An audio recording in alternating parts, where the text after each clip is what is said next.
principal é de nivelar o que nós identificamos como os gargalos setoriais e, ao mesmo tempo, receber de vocês comentários, sugestões que possam ajudar a refinar. Principalmente quem conhece os setores, especialmente Cisco, Gilene, Denise, o pessoal que já trabalha nos setores pode ajudar aqui a afinar um pouco, né, a abordagem que eu vou apresentar. Esse produto, mapeamento dos gargalos setoriais, ainda não fala de inovação. Ele se propõe a ser o primeiro mergulho no setor, conhecê-lo, saber genericamente como ele se comporta, como ele está evoluindo, como ele se articula, para preparar os consultores que vão depois entrar nas empresas. Quando a gente entrar numa empresa de gesso, a gente sabe o que é que nós estamos falando, o que é esse setor, como é que ele se articula com o conjunto da economia, como é que ele vem evoluindo recentemente, quais são os grandes gargalos genéricos do setor.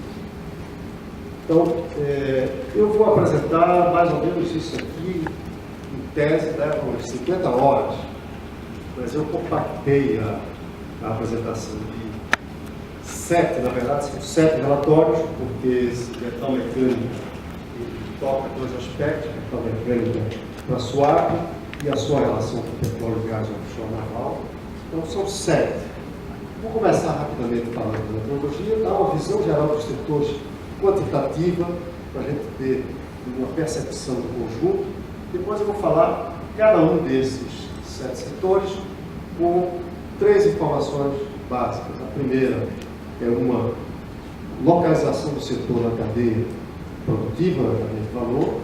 A segunda é uma proxy, uma análise aproximada de como ela vem evoluindo, usando como referência os dados da RAIS para emprego formal, e finalmente os gargalos, que, por sua vez, se desagrega também em 3 blocos.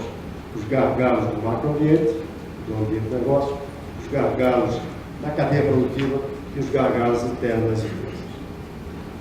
Em relação à metodologia, eu queria começar mostrando esse fluxo e dizendo o seguinte: nós praticamente fizemos esses 3 blocos. Ali é o produto, são, portanto, os 7 relatórios que já estão entregues, na primeira versão, pelo menos, e foi baseado em 2 tipos de insumo: uma análise técnica, que basicamente levantando a bibliografia que de alguma forma já lida com o tema, buscando fontes, né, de estudos específicos sobre os setores, levantando dados e informações secundárias das atividades que compõem o setor, e aqui embaixo a reunião com o especialista ou empresário, aquelas pequenas reuniões que foram feitas, algumas com mais empresário que especialista, outras com mais especialistas. Na verdade, Chico, foram muito desiguais as reuniões. A reunião, por exemplo, de imóveis estava cheia, né? Tinha muita gente, gesso também, outras tinham menos, mas do ponto de vista do conteúdo foram todas muito ricas, o que permitiu a gente complementar a informação, né, secundária, sistematizada, de estudos ou de base de dados, com a construção da percepção dos empresários e especialistas.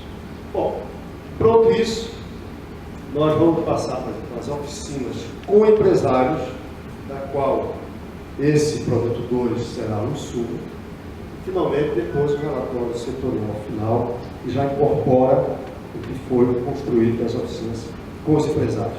Isso significa que, mesmo a identificação de alguns aspectos do que eu vou apresentar nos textos, podem ou devem ser incorporados naquela versão final, vamos dizer assim, dos setores, que vai já incorporar a abordagem empresarial que trata já de inovação. Okay? Bom, o setor é um recorte da estrutura produtiva que tem vários recortes, não tem um recorte único, né?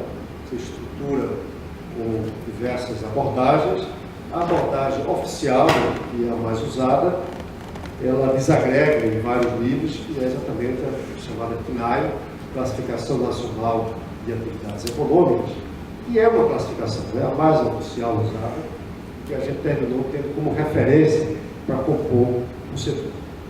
Mas, imediatamente, é preciso entender que esse setor está dentro de uma cadeia produtiva, ele recebe insumos de outros setores e o seu produto, às vezes, é insumo para outros setores.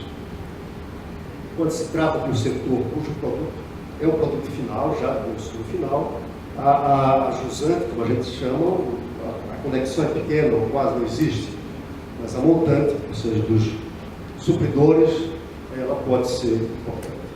Então, o sucesso do setor não depende só dele, nem apenas de cada uma das empresas, depende desse encadeamento também. Ele recebe o suprimento com qualidade, com preço competitivo, com prazo adequado ou não, e ele encontra uma demanda de outros segmentos ou não. Então, a competitividade de uma empresa e de um setor depende desse encadeamento produtivo. Então, é preciso analisar também o encadeamento produtivo para poder orientar a inovação. Então, eu preciso inovar para poder me adaptar a algum estrangulamento, a algum gargalo no encadeamento produtivo.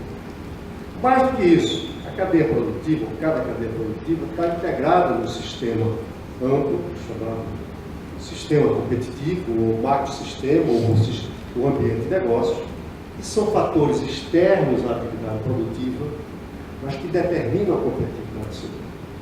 Aqui, simplificando ou agregando alguns componentes da abordagem tradicional, da abordagem própria da Coporta, a gente agregou 4 grandes segmentos.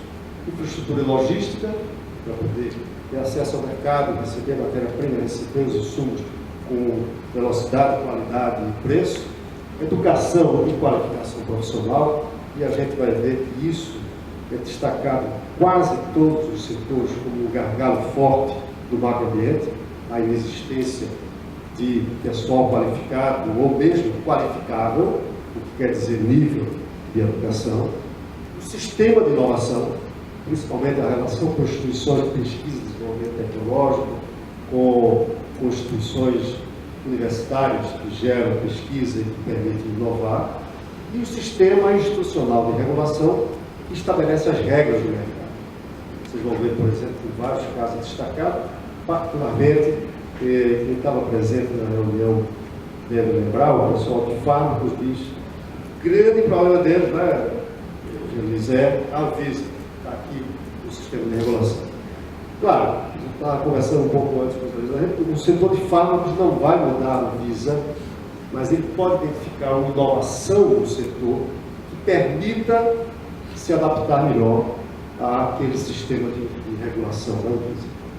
Então, tudo isso aqui é importante identificar os 3 estágios, ou os 3 tipos de gargalos, para que a gente possa depois pensar onde e como implementar inovações das empresas para ajustar a cadeia produtiva e ajustar ao macrosistema, ao ambiente de negócio. Então, essa foi a abordagem. Em certa medida, quando eu for apresentar os gargalos, eu vou apresentar nesses 3 níveis: os gargalos do macroambiente, os gargalos do encadeamento produtivo e os gargalos internos das empresas do setor.